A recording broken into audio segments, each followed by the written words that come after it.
Bugün ölkənin 100 nəfərə yaxın ictimai-siyasi xadimi, o cümlədən dünyada tanınmış hüquq müdafiəçiləri, vəkillər, insan hüquqlarını müdafiə edən insanlar, ziyalılar, jurnalistlər, din xadimləri həbsdədirlər. Onları bütün dünya siyasi məhbus olaraq tanıyır, Azərbaycan hökumətindən onların azadlığını tələb edir. Biz Milli Şura olaraq hesab edirik ki, həmin vətəndaşlarımızın azadlığına qovuşması təkcə beynəlxalq təşkilatların qayğısı olmalı deyil. Biz də Azərbaycan vətəndaşları olaraq hamılıqla, dinc mübarizə ilə siyasi məhbuslara azadlıq tələb etməliyik. Bu məqsədlə Milli Şuranın növbəti mitinqi 9 noyabr bazar günü saat 3-də Məhsul stadionunda keçiriləcək.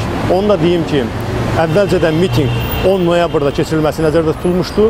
Amma mitinqə mane olmaq üçün, iştirakçıların sayının azalması üçün icra hakimiyyəti son anda 10 noyabrda deyil, 9 noyabrda mitinqin keçirilməsinə razılaşıb.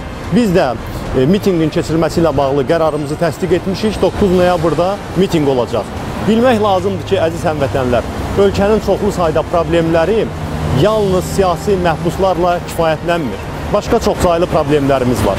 Ölkədə milli sərvətlərin düzgün bölünməməsi ilə bağlı, neft sərvətlərinin talan edilməsi ilə bağlı çox ciddi problem var. Ölkədə ciddi təbəqələşmə var. İnsanlarımızın milyonlarla hissəsi ağır sosial şərtlər altında yaşayırlar. Bunun hamısı ona görədir ki, ölkədə vətəndaşlarımızla hesablaşmayan bir hakimiyyət mövcuddur. Bugün əgər Azərbaycan vətəndaşları ilə hesablaşmayan bir hökumətimiz varsa, əlbəttə ki, bu ölkədə azad seçkilərdən söhbət gedə bilməz. Bizim 9 noyabr mitinqimizdə həm də azad seçki tələb olacaq. Bizim 9 noyabr mitinqimizin qətnaməsində ölkədə ciddi sosial proqramların həyata keçirilməsi tələb olunacaq. Biz hamımız birlikdə tələb eləyəcəyik ki, Azərbaycan hakimiyyəti Azərbaycan vətəndaşları ilə hesablaşsın. Azərbaycanda hökumət öz vətəndaşlarına divan tutmaq üçün deyil, onları şərləmək üçün deyil, xalqa xidmət üçündür. Amma bu o zaman mümkün olacaq ki, biz hamımız vətəndaş olaraq öz hüquqlarımızı bilək, dinc mübarizədə iştirak eləyək, yalnız bir qrupun öhdəsinə buraxmayaq Azərbaycanda azadlığın və ədalətin bərqərar olmasını. Ona görə də mən sizin hamınızı Bakı Şəhər İcra Hakimiyyəti ilə razılaşdırılmış dinc etiraz aksiyasında iştiraka çağırıram.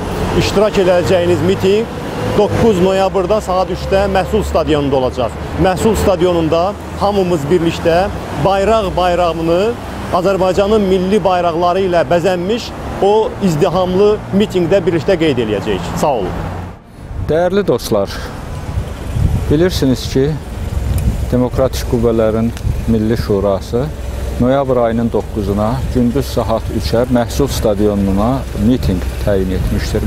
Mitinqin əsas məqsəd və məramı siyasi məhbuslara, vicdan məhbuslarına dəstək verməkdən ibarətdir. Eyni zamanda insan haqları ilə bağlı yaranmış problemlərin həllində vətəndaşlarımızın öz iradəsini ifadə etməkdən ibarətdir.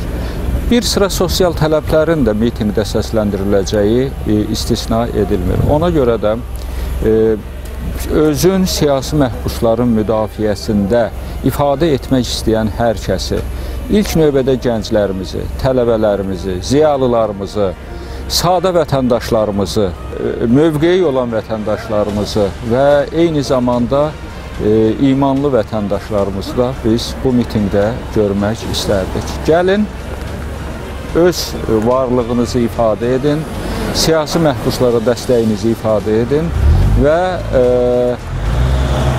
bu günləri Azərbaycanda siyasi məhbusların sayı 100-dən artıqdır və bu dünyada ən yüksək göstəricidir. Belə olan halda sizin meydanlara çıxmağınız hesab edirəm ki, mənəvi cəhətdən siyasi məhbuslara ən böyük kömək yardım olmuş olardı.